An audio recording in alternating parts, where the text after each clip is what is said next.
I'm Daemonxel, and this is your Content Creator Summit. In this episode, we are going to be talking the pitfalls and the inclusion of industry, economy, as well as the insurance program.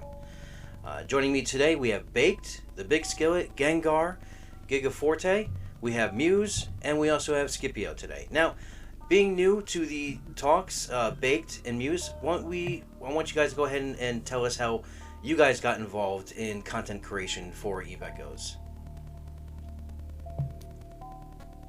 Alright, I guess I'll take it off here. When I first started the game, I was really interested in PvP content, and everywhere I searched on YouTube, nobody was streaming it, nobody was making videos on it, and I thought that was kind of like my in.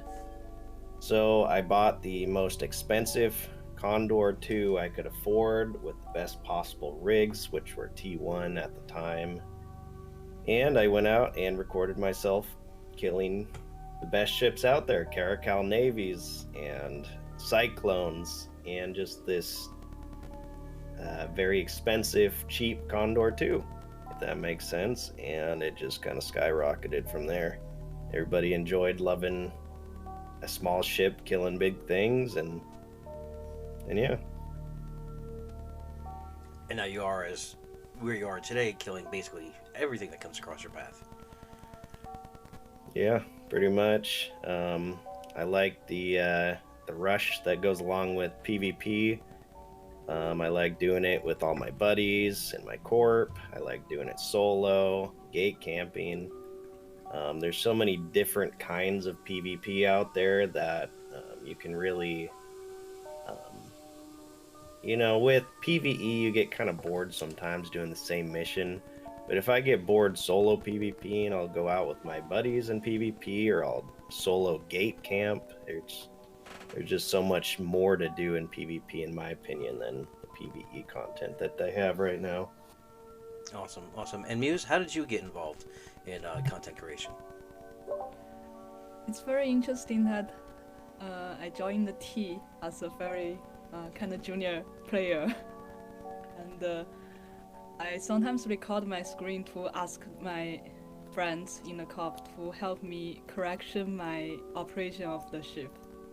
Actually, until now, I still have a lot of the errors when I'm flying with my Raven. So just in this case, after I record all those videos with all those battles with T, so I just post it and then become a content creator. It was fun, very fun. Yeah, I've seen one of the ones. I think you guys took down a capital. I think it was last week or this week. Every week. Yeah. All right. So let's dig into the sore spot of the community and pick at the scab that is insurance. Now, I do have, since we are talking insurance, I do have my alcohol with me. Today I'm drinking a vodka Sprite. If everyone else has alcohol, I hope you're enjoying it. What is your alcohol choice of? What is your favorite drink of choice, guys? I didn't know we had to bring alcohol. I would have prepared something. Oh, you don't have to, but you know. Yeah, but yeah, I like a beer. Give me some bourbon, baby. Bubble tea, thanks. Yeah, it's a good Guinness. Yeah, Guinness and Edelweiss. There you go. Yeah, good old-fashioned whiskey and Coke for me. Alright, so let's start off with the insurance. When it first came out, I know there was high hopes for insurance when it first came out, and then it came out, and there was basically a revolt. What do you guys remember when insurance first came out? I remember the old system, which was horrendous, right? It was complain to the community, customer service, until you got your ship back, right? And then eventually they said, all right, you can get like one free ship every month. I think the previous system was pretty bad, so I was looking forward to insurance quite a bit. But when it first came out, I was pretty disappointed. I kind of think of it as a godsend because I would go out in my succubus and I didn't make much money back then, but I would blow up in a 1.2 billion succubus and you would get nothing back. I would already have lost one that month. I would have to go buy a new succubus hole, new rigs, new modules, and that type of PvP wasn't I couldn't keep that up long term. So I remembered it being like a relief, like, oh my gosh, I'm not spending $1 million on this game, but I also have zero industry background and I don't think I've ever made a ship in my life. So that might, somebody else can go off that. Yeah, I think you kind of hit the nail on the head there, right? Because as a PvPer and as somebody who's going out and doing some really stupid stuff, if I'm being honest, trying shit bits out and all of that, having an insurance system is great. The problem is, as you mentioned, you're basically losing a lot of players who are more even with some of the PvP, you're reducing the value of a lot of odd things like that. So it's kind of hard to, it just becomes harder to make money in general. So definitely good in some cases, bad in others. Hopefully Chris, we're able to get something with the next iteration that actually, kind of works. Yeah, why? What's going on? Well, For one, sorry. Go ahead, Giga. Okay. All right. I was a really strong opposer to the existing okay, mechanic, like Gengar mentioned, the one with the support tickets. It was horrendous. It was basically ships getting recreated out of thin air. Sometimes we would get the fit, sometimes we would not get the fit. It was all, I don't know, down to whoever was handling your ticket, I guess. But I was actually, to some, I don't know, popular, I don't know, anger management, I was a strong supporter of the insurance system coming along because, well, I actually believed what the developers would place in their patch notes, in their dev blogs, in their, the stuff that they release about what next features they're going to develop. And it was really, really interesting in the fact that the insurance system was giving you back the ships that you lost, of course, via Plex, insurance points, whatever. And the insurance system would create buy orders at 10% above market value for players, at least for industry players, to just immediately sell to those higher buy orders, because they were pretty much going to be above the average market value. So it made a lot of sense, and it would have helped industry and a bunch of players that I know that build ships and stuff. And for some reason that got, I don't know, skewed, warped, whatever you want to call it. In the end, we actually got, until I managed to test it and was able to confirm, I was really disappointed because I was a strong supporter of the system, and now I was like, what the hell is this? Only a third of the actual returns, the insurance system returns you 3 ships. Only 1 ship gets put up as a buy order in best case scenario. So that's in my opinion, that's what's actually killing the industry. I think that's what. Oh, I'm sorry. Go ahead, Muse. Sorry. And on the other hand, the devs also said with the free insurance point, the ship won't created on the market. At the very beginning, I'm an industry person, industry player, and unfortunately, at first it's really good that I can still building and mining and sell those ships, but after that, it's getting less and less of the ship orders. So now I'm a PvP person now, sadly. And that's what the insurance structure has done to the game, right? It's the economy is surrounded by 2 major factions, right? It's the industrial players and the PvE players. those are your two most common ways to make ISK in the game. You can make some PvP by getting good mods and putting them on the market and so on and so forth, but you know, the game's designed that way as a sandbox, right? You can go out and do missions, or you can rat, earn ISK to buy things off the market, and you know, then you have your inflow and outflow of ISK. But ever since the insurance, the in-game economy has tanked to the sum of about 90-95%. Everything just, there's no destruction in the game. We may destroy a lot of ships, but the items are still there. And when you have such a huge stockpile of just every item in the game sitting on the market, I mean, obviously it devalues it. And that's what the insurance has done to this game. And we've lost a lot of players because of it.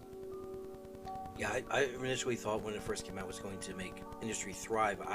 In my vision, because, you know, we all know I don't really fully read the patch notes, but what I envisioned was when a ship got exploded and it died, that the insurance system, what it was when you would, you know, get compensated, you spend the points to get your ship resurrected, that it would immediately pull off one of these ships and the modules, everything that's on the market itself, and just kind of pull them off to boost the economy, to boost industry, as well as just your average player that is putting up modules and everything, instead of just putting these buy orders up. I think that was where they missed out. They, you know, if there was nothing on the market that you lost, then put the buy order up. It should be like a checksum, you know, like say I lost a VNI.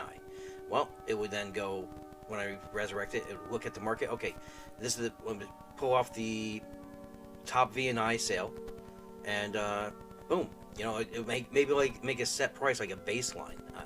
I don't know, but I felt that it should have, like you said, it should have destroyed things as a way to make it. The industry players, they make the item, they put it up, and it should have been pulled right as the other things exploded. And it's not that. And they went through different phases of the insurance. Yeah, the first phase, I think we're now in the second phase, which they're still saying that the goal is incomplete currently. But I don't think there's any way that they can unmire themselves in this in this swamp that they created themselves. The problem itself, it's not actually in regards to putting buy orders that have a price tag of 10% above market value, because even that is good for the average industry players that just want to sell immediately. They sell at a bigger price than that they would obtain by just, I don't know, doing Gita station trading games. And even the solution that you mentioned with immediately pulling off something off the market and clearing that out, so it gets like something was destroyed, something was pulled out from the market. Players need to generate new content, put new stuff on the market, of course. So that was a continuous loop cycle, the economy cycle. What really killed it was the fact that for every kill, not every time, a buy order was generated, or even if it would be your solution to have, you know, to pull something off the market, just 1/3 of that happening. I have no idea why they did that. And I think in one of the interviews that the Sovereign and Nina had with Exile, and in which, if you remember the videos, was a long time ago, Exile mentioned, and I think also Lansdowne, that they did this in order to counteract the possible market manipulations.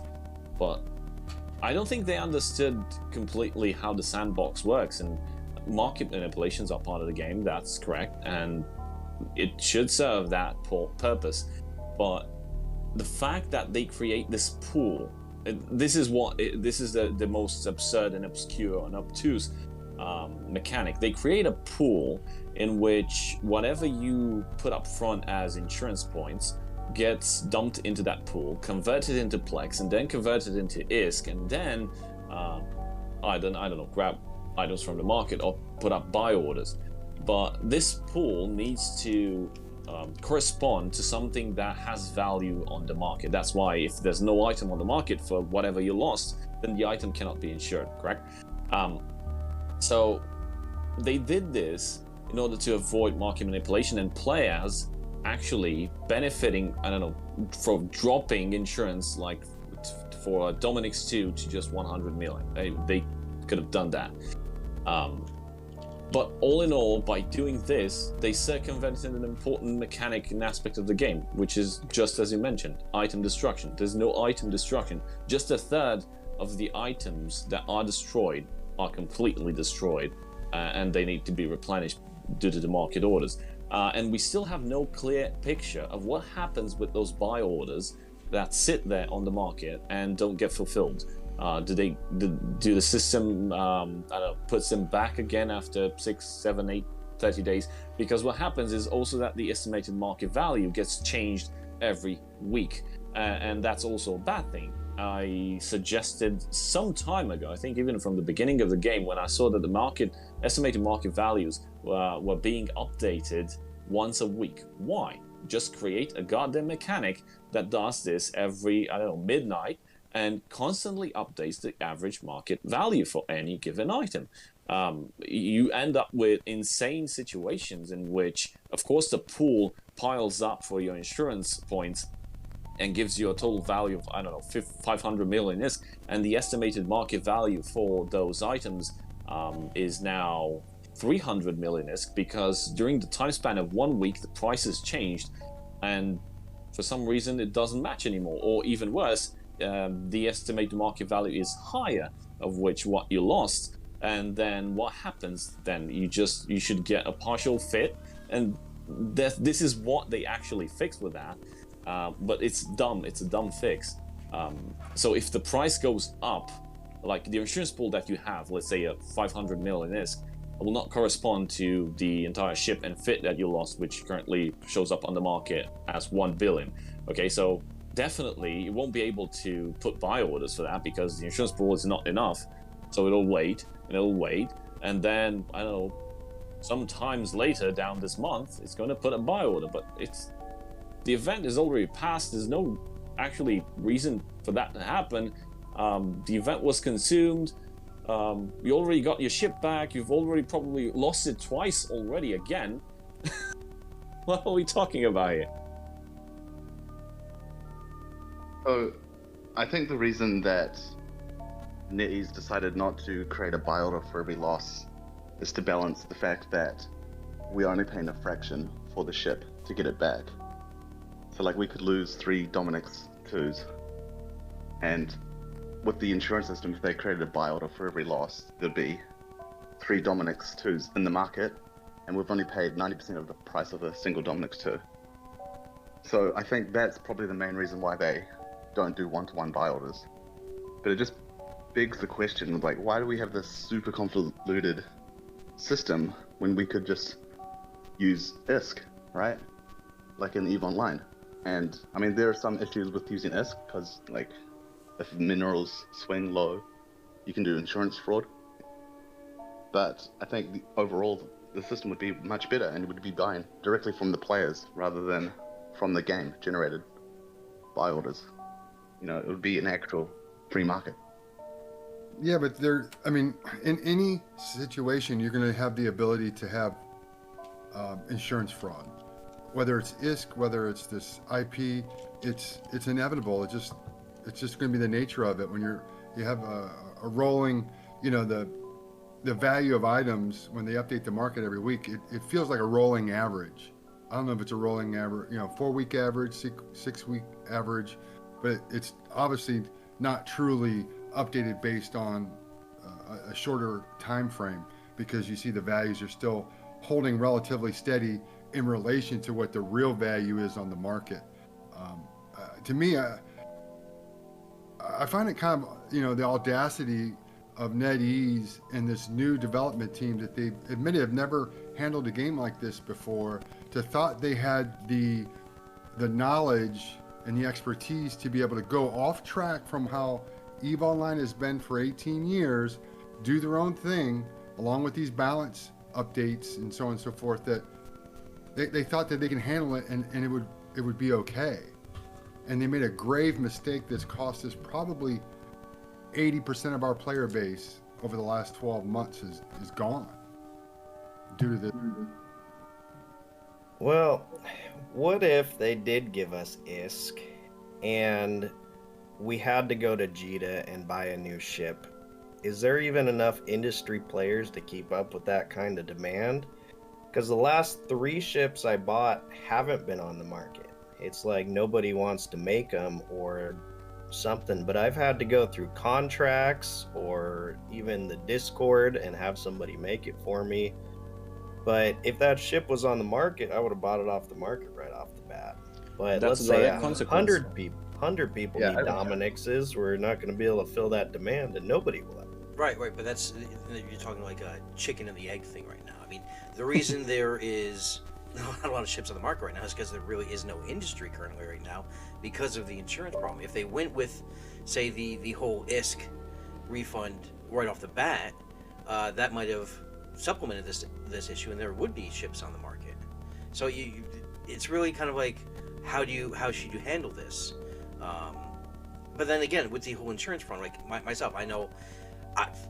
Admittedly, I would do insurance run. I'd take a ship that I didn't wanted to get the ISK from, and then put like one of those permanent skins in it, that the market says is worth like $1 billion, and it's garbage.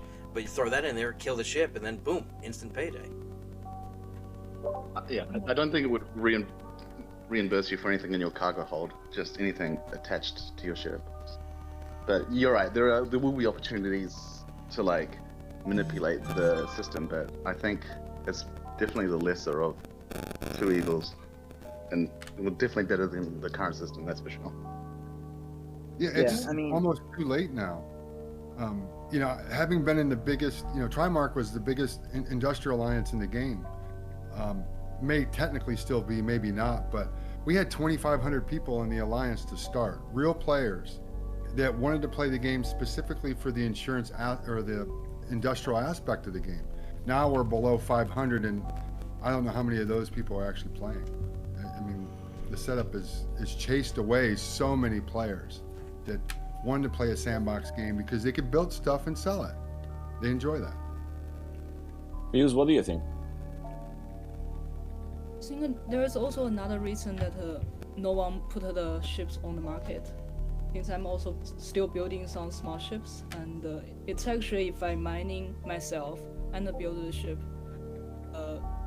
cost of one, let's say T10 freak will be roughly 200 million, but there's actually the very low price one on the market, only like 160 million.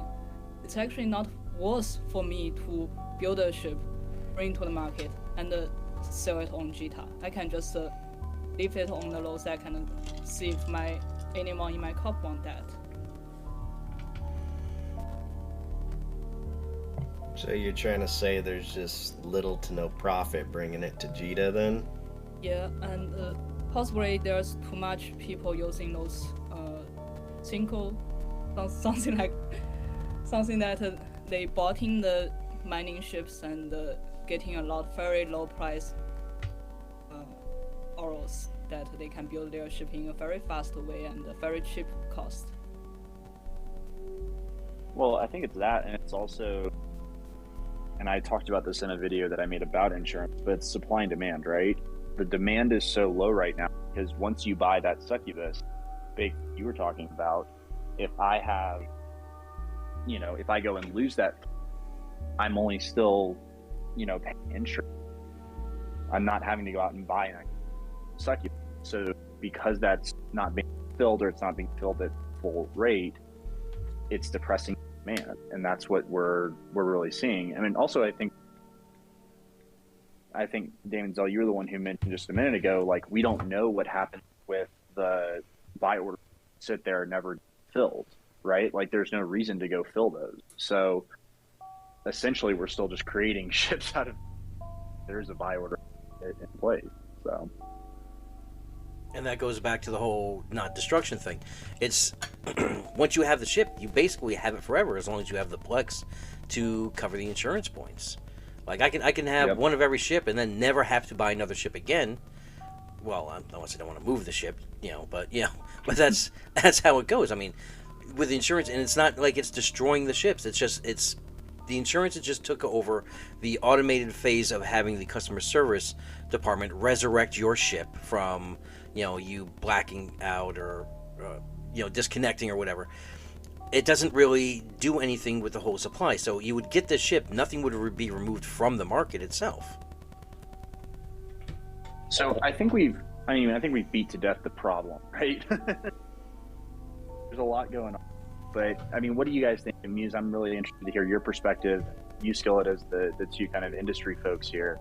I mean, what would you like to do so that we can still get the benefit of insurance and be able to get the flexibility for PvP or PvE or some of this stuff, but while potentially helping the industrialists as well? One thing I can think about is getting an easier way that I can ship an empty ship to a nearest industrial center that I can sell that.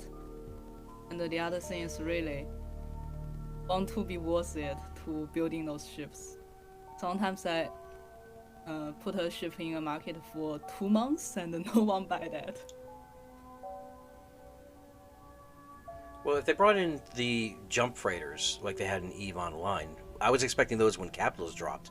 That would have actually helped out a lot, moving materials. Hey, if your whole industry head is out in null and you're building all these ships in null, then you can just pop them in your jump freighter, and then after a series of jumps, boom, you're right in high sec. But they've actually went on record, the devs saying that they have no plans on bringing in jump freighters. Well, there's no need now.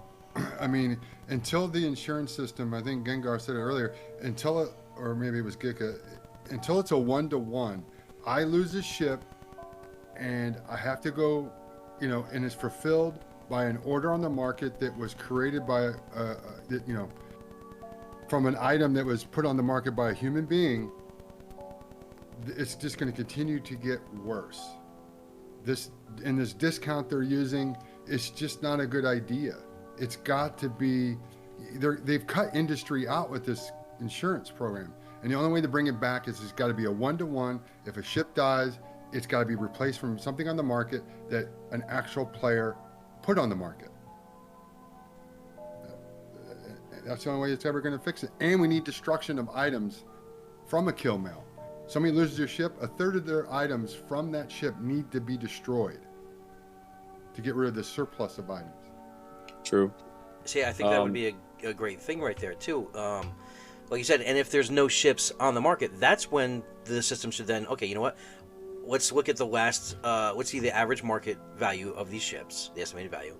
Okay, there's none of this ship on the market. Now we're going to put up a buy order for, say, like 10 or 20% above the average. And that would generate, people to make the ships then. And also, I'm currently, I don't know if you're aware, I've changed workplaces. And right now I'm working at a company that is doing finance tech, like software for banks and stuff. And I really got the time to delve deep into how insurance systems work. So let's compare it to real life for a moment. How do you pay insurance for a car, or even for your apartment building? Okay, you pay a monthly fee. Right, it's a stat fee that you pay. Your item was evaluated at this sum, whatever, and you pay a monthly fee calculated based on that estimation, and you keep your insurance alive. Now, you may never need insurance because, I don't know, you might never be involved in a car crash or get flooded and your walls stuck caving in or something. It's just a fund that you keep depositing in case something happens, and then the insurance company, you do an insurance claim, right? And the insurance company comes and evaluates like what happened. Is this something that's covered by insurance? Maybe you set your own house on fire, and that's insurance fraud. So then it decides if it will give you a payout and help you, recover, rebuild, repair, whatever. So this might be an interesting thing to do. So you have a ship, right? And you want to plan an insurance for it. So you can go ahead and not insure it. I don't know, you're just one of those crazy pirates and you don't want any insurance. You don't trust the governments and whatever. You can put up an insurance, create the insurance plan. So the insurance system will say, okay, this succubus is estimated at 1.2 billion. So you have to pay each week, or I don't know, each day, a specific sum. This is something that gets deposited for the insurance. And if you lose it, well, we're gonna pay out, I don't know, the full compensation depending on what type of insurance plan you selected, either platinum, gold, or whatever. We're gonna give you a ship back or a fit or whatever, and it's gonna be a 1-to-1, and we'll pull that off the market because it's gonna generate a lot of money if you pay out daily. And if you don't lose it, well, then it's just going to be an ISK sink, and this will actually help with the ISK generation in the game, which is another problem. There's too many ISK faucet, and currently, due to the recent discovery of those high-sec islands, high-sec is actually more profitable than null-sec. But this system in which you select a plan and your item gets evaluated and you just start paying out daily, and this will only apply to ship hulls, not fits, not rigs. That's out of scope for the insurance system. Only insure ship hulls, because the fit can constantly change. You can insure the ship with fit and then just change it to something cheaper or something more expensive and then blow it up and then do insurance fraud and stuff like that. This might actually be a good system. Just take from the real life examples. It's a system that it's currently working, and plenty of people are using it to insure their houses, their cars, and whatever. What do you guys think? Well, that's what they did on EVE Online originally with the insurance. You would pick out a plan of insurance you wanted. They had like a premium plan, a baseline plan, and it would insure your ship for X amount of days. But if your ship get blown up, you would get paid back in ISK. That's how EVE Online did it, and I thought that mirrored real life insurance very well. The only aspect for EVE Echoes is you would have to have the underlining thing of, no matter what, you're going to get your nanocore back. You're going to get your, the things that can't be replaced because you spent Concord points on them and such. Those should be, automatically recovered. Yeah, that's what I was thinking too. Potentially dropping or blowing up all of your modules. The modules would be like the ISK sink in a sense, and you should be able to make C-type modules out of like X amount of Republic fleets or something would be cool. But I think that there needs to be a little bit more risk with PvP, because right now everybody's running around with C-type modules. The noob, the expert, everybody, and it's cheap enough for you just to C-type out your entire ship. And I feel like those modules should be like one of the top, aside from B and A types, which are absolutely crazy in price. But I feel like that would offer a little bit more variety in a sense. Did you guys find that when they introduced the Corporation Insurance Center module thing for Citadels, that I know that they wanted to put that out there as a way to stimulate industry within an alliance and a corporation, but I've heard from various people that it really doesn't even work. Yes, we got one probably a month ago, and really, since we have PvP a lot, but unfortunately there's quite less orders come to our module, so we just take it down and get something else. My understanding is, if you replace your ship with free insurance points, buyers aren't generated there either. Is that correct? Yes, that's right. How much free IP do we all have? So it's one IP is no, 1 oral equals 7 IP.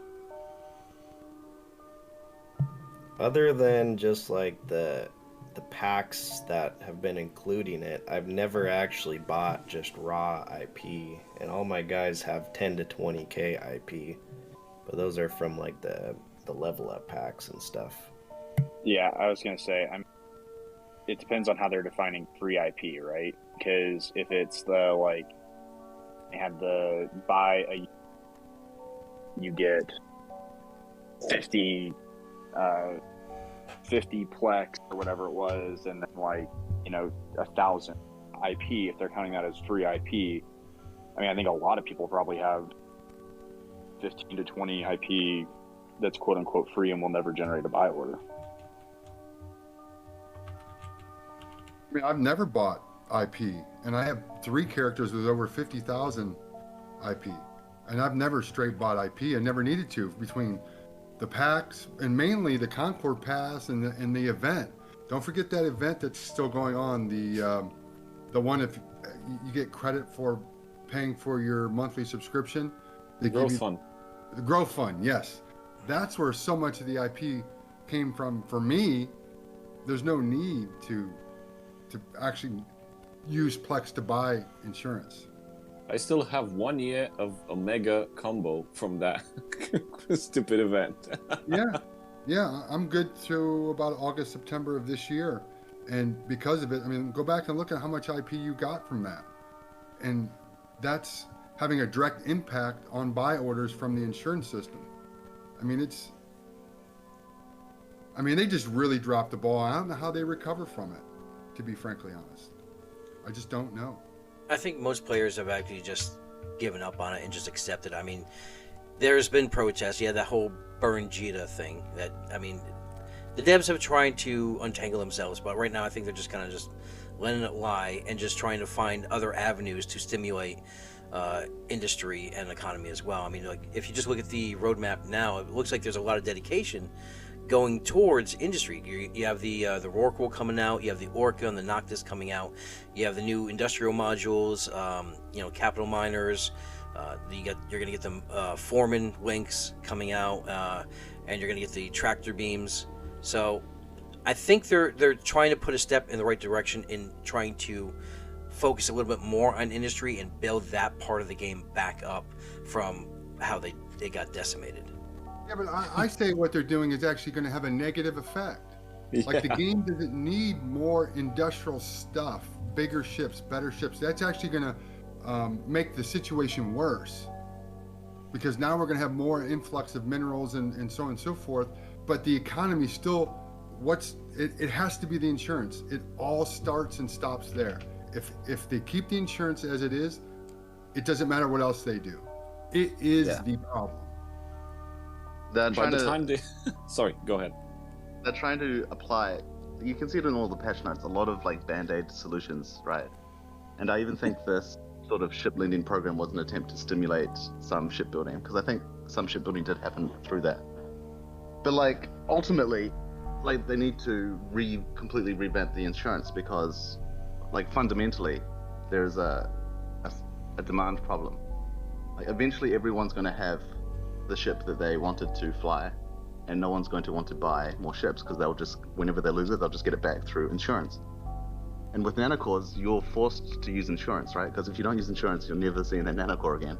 So we're sort of like stuck using insurance, and there's like no way around it. So I think like all of their solutions, except for like introducing new ships, that it's always going to be just band-aid solutions to the fundamental problem. Well, they also have to revamp the way the industry works too. I think currently right now there needs to be more of a mineral sink more than an ISK sink. I mean, I still feel that the button presses on some of the industry stuff is way too high, and that they should just change that out for, instead of the ISK price. So like, for building a carrier itself or a capital, I believe it's $2 billion just for the button press, and that's for the final. That's not even including the components, which are $150 million per button press itself. But the relative minerals and PI is actually not that much if you look at it to build these. So if they raise the mineral and the PI levels and lower the ISK sync, I think that would also help industry out a little bit too. Yeah, that's basically the only sync in the game though. So if they got rid of that, then they might create another problem. Yeah, you're right. That's the biggest sink in the game right now is the production of T10 ships and capitalist ships. You know, the cost of pushing the button, the cost of blueprints. That's how they compensated for this terrible insurance program. You know, it's they can't get rid of that without adjusting insurance, you know, to bring it back in scale. Well, how actually, I'm sorry, go ahead. Sorry. I was actually asking myself the other day, and I think I commented in the CC channel. By the time the Rorqual and all the other big ships come along, there might be not any more miners doing mining or people building ships, because by that time, if they don't fix insurance, nobody's going to be building any more stuff, and nobody's going to be mining any more stuff. And Benzi said at one point, and he was actually right, people are still mining, yeah. Not as much as before, because I used to see in low sec and in high sec and even in null sec fleets of miners. Now I think it's just a bunch of players doing that. And where does the mineral go and all that stuff that they are producing right now? Well, I'm going to put the finger on it, and the mining and industry that's going on in Eve Echoes is just focused around building player structures, like the citadels and the corporation outposts and the modules for them and the add-ons. Just very few people are still building ships, and by the time May comes around, there might not be any more industry to fix. So should there be a gradual fix to this, or should they just rip the Band-Aid off? Because I think either way, no matter which way they slice it, they're going to upset people. And I think maybe they feel that if they totally revamp insurance in a way that, you know, they're going to have the player base that's there, you know, another chunk of them leave. But they really did get themselves stuck in quicksand. I don't know how they're going to extricate themselves from this problem. Yeah, they're really in trouble. They've put themselves in this situation. I think they need to rip the Band-Aid off. There does need to be some insurance system, because I think they said from their data, and I'm not surprised, that the main reason people leave the game is when their expensive ship blows up and they haven't, you know, they don't have they flew what they couldn't afford to lose and they don't have a backup. So there needs to be some sort of insurance system, but I think they just need to revamp it. They're going to lose some players. They're going to have to figure out what to do with all these IP points that everyone has. But honestly, I think, yeah, it needs to be overhauled rather than iterated on. Do you think that capital insurance, the way they're handling insurance for capitals, is a step in the right direction? Because I believe it's, you know, you're liable for 80% of it, and the insurance only covers 20% of that capital loss. They might as well just go all the way and just not make capitals insurable, to be honest. Like, it's sort of like the worst of both worlds with the capitals insurance, because you basically have to buy a whole new capital ship, but it also deprives people of building new capital ships when you're insured. So I don't know. I'm not. Yeah, it's difficult. Currently, I think for capitals, building a new one, the cost is actually less than the insurance. That's true. Yeah, really. but you have to use insurance if you got one of the capital nanocores, right? Like, Right. you're stuck using it. I don't.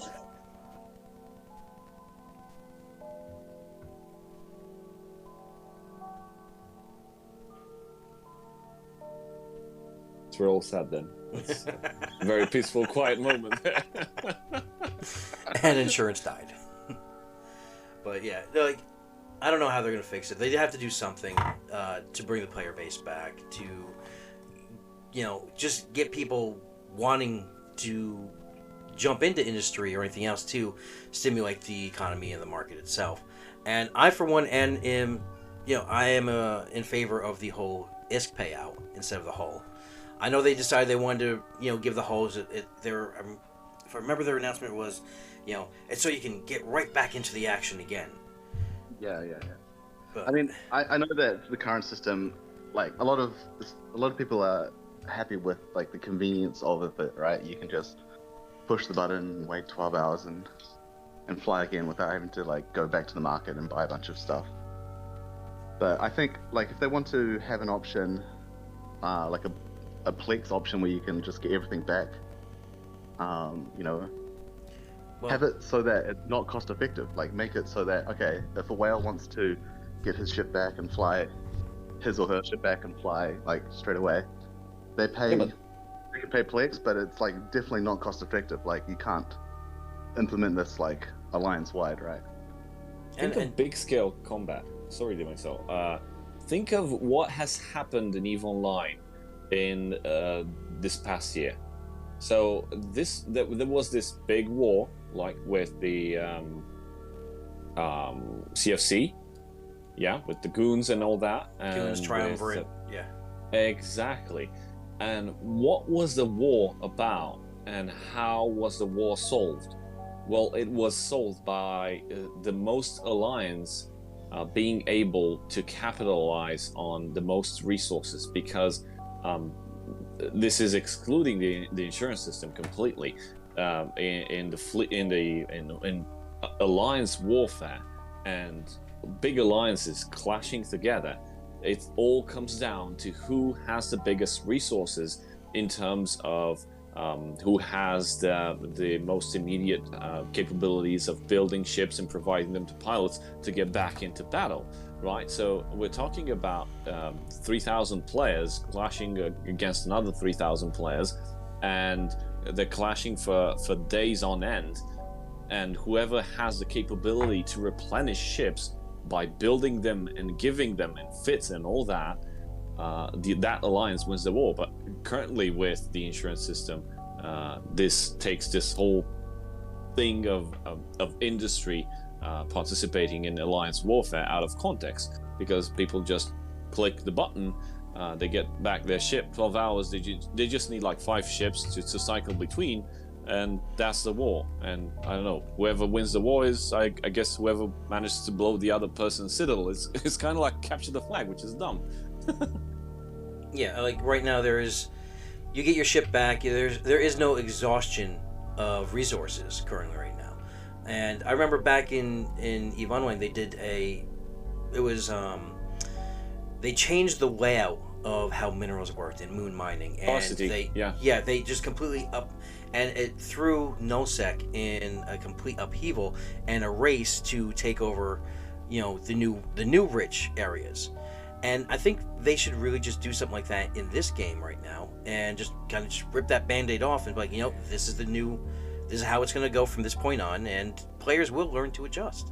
And if they do it that way, it could create like kind of like a gold rush, where players are now just racing to be, let me get the ships out there. I can make myself a fortune right now because there is no more insurance, or they're only paying out in ISK or, well, Plex. No, that would just be stupid if they paid out in Plex. But I'm sorry, I'm about 3 vodka sprites in, so I'm just rambling at this point. Well, and all the insurance points we have now, if they got rid of that system, all they have to do is just give us the equivalent in Plex, right? Because it converts to Plex. So we know the ratio.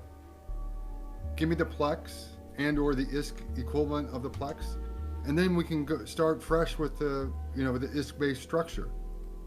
I mean, no, I want the R. Or that. Something. I want all the R. That's all I want. I want to be able to transfer all my Plex back to R. Just kidding. Well, as soon as they do something like that, they'll just come out with some new currency that you have to buy. Coupons. Yeah, coupons, exactly. All right, so let's lay the insurance problem to bed. Let's talk some little bit more lightheaded. Like, when you guys aren't doing content for your channels and whatnot, what do you like? Because I know players did ask, what does everyone like to do in the game when you're not doing your content thing. So what is your favorite thing to do in game when you're not making videos or whatever? Bitch about insurance. Go on roundtables and bitch about insurance. Yeah. No, I mean, I do. I like cruising around in my bellicose and just causing problems. I think that's probably my go-to ship and kind of style because as much fun as CTAs are with the big fleets and all that stuff, it's sometimes just a little bit challenging to be able to hop in and really do that casually. Some of the CTAs can last 3-4 hours, so I think if I had my choice, 7. I'd just kind of cruising around on my own, or in a small gang. I honestly think that's where the most fun is, at least for me anyway, is small gang warfare. Roams, gate camp. I always enjoyed a good, chill gate camp with you're there with your friends, you're just BSing it, and you get to kill people. But yeah, I'm more for small gang. Yeah, that's where the fun is. Like, yeah, I do. If I'm not solo roaming, my co-op and I will either set up a gate camp or probably more often go roam low sec or null sec. And we're like grey to everyone, right? So we've got a lot of targets, which is quite nice. My goal currently is just getting 1 km today, every day. So normally just baiting in the belts or ratting with my friends. That's all. Yeah, I think that's big, just small fleet stuff. That's kind of what makes the game, but something I really like doing on my free time is building new ships and fitting new ships and barely getting a module on with enough power grid and balancing DPS and tank, and I feel like that's pretty fun for me, just getting interesting fits going on ships.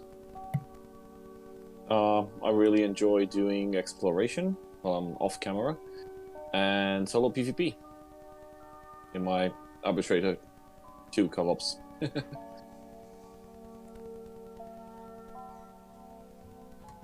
Skillet, how about you? I really like the faction warfare, the war games. It's whether it's on camera or not. For me right now, it's the most enjoyment. It's hard to find targets here and there, and finding several hours of play. It's right now. It's the only thing that's worth playing. Echoes is faction war games. That's where I get the most enjoyment. Are you excited about the new faction warfares coming out? I can't wait. I thought it was coming out in this past update when I saw the faction warfare update. I'm like, this is awesome. The 3v3's here, and I was like, no, it's music. So I can't wait. It's going to be amazing. I think it's going to be a game changer. Hopefully for Echoes, because bring your own ship. Hopefully it's cruisers, and I think it's going to be fun. Yeah, I wouldn't mind a cruiser version of the faction warfare, and maybe like mix it up a bit, have like gates involved or something. I don't know, make it a bit more. Yeah, and I like think a small constellation. Can you imagine fighting over like a small constellation? Like it was a bit more like realistic to sort of small gang warfare. That'd be super fun. Yeah. I think there should be a leaderboard, and either at the end of the month, the top 10 people have to go into a big tournament where they can win a special badge saying that you won, or Omega or something. Or that would be awesome. A medal. Yeah, they can do so much with it, and they're not even advertising it anymore. Like, they've made some really great changes in it that nobody knows if you're not playing. They could do so much with the entire game, but this is true. Yeah. That is true. Well, I am, as I said before in other episodes, so that I am hopeful what's lays on the horizon, what's coming in the future. I mean, just the introduction of the new community manager, just before he gets jaded, of course. you know, it's just been there's a little bit more open access now. We actually get our questions answered within a week than, you know, just being completely ignored. But yeah, I'm actually very hopeful, and I'm hoping that this year we may see a turnaround. Hopefully get more people, you know, more eyes on the game, in the game, and some of these problems sorted, you know, so they can make new problems. Yeah, it'll be good. All right, I think we're going to close it out there. I appreciate everyone from coming. I'm going to have everyone's links to their channels in the description below. We're going to sign off. For me, I hope everyone has a great weekend, a great week, fly safe. And again, I love you guys for coming. Thank you for coming and doing this. And I really enjoy these talks. And if there's anything that the community wants to hear us discuss, please don't feel, you know, shy or anything. Just hit us up on Discord, hit any one of us up, let us know what you want to hear discussed, what you want our thoughts on, and you know, it'll be in a future episode. Okay, thanks for having us. It was great. Thank Yeah, you. definitely. Thanks for having us. Thanks. It was a pleasure.